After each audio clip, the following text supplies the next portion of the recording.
Now we start with the second example of the first technique. We're still doing the factorization technique.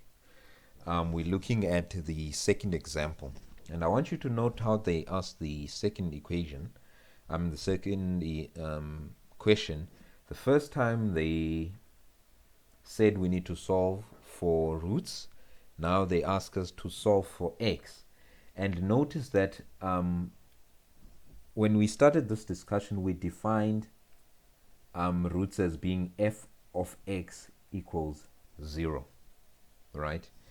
So this is f of x equals 0. So this is the same thing. When they ask you to solve for x and then they equate this to 0, is the same thing as if asking you to solve for roots, right? So I just want you to get familiar with interchanging the terms, right?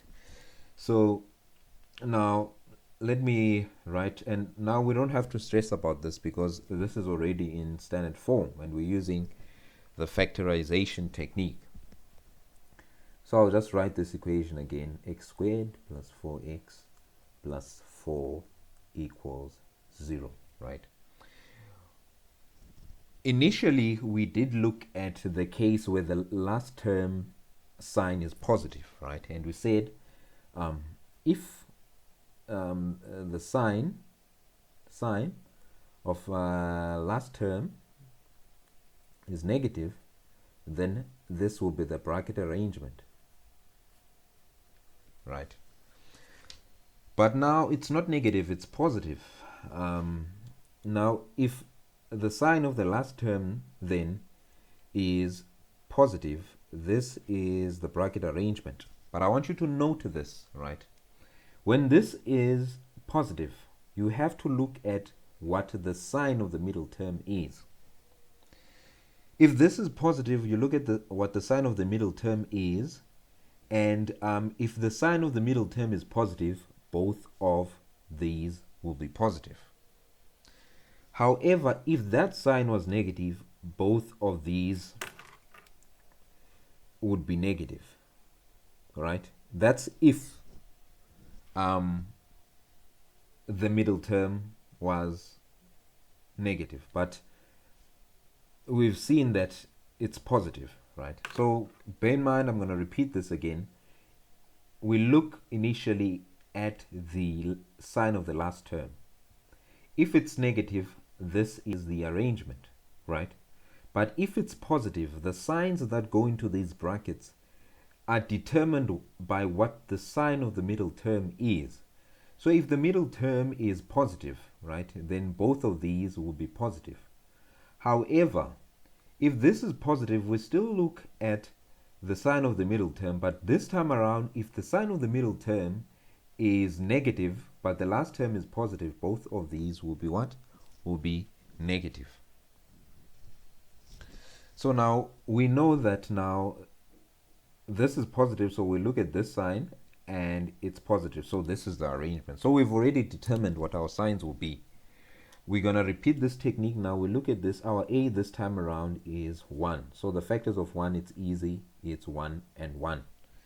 So we look at the factors of the last term. It's 2 and 2 because 2 times 2 is 4. We have 4 and 1, right? We have 1 and 4. How we do this, it's the same as how we did initially. So we're gonna have to go step by step, right, on each of these. And what we're trying to find is we're trying to find the middle term. The middle term is plus 4, so this is what we're looking for. We're looking for terms that when we have multiplied and then add them, we're gonna get 4. So now we're gonna do our multiplication. 1 times 2, right? It's 2. 1 times 2 again, it's 2, right? So, but our signs are already positive, so we need to make sure. So now 2 plus 2 is 4, so we've already achieved what we wanted with this, so we'll stop here. I just wanted you to note that if, for instance, when you were writing the terms down, you started with a 1 and 4, you would try this out and you would see that you wouldn't get the terms that you are looking for. Then you'd scratch this and then try this and then scratch this and then get to this, and then it eventually works.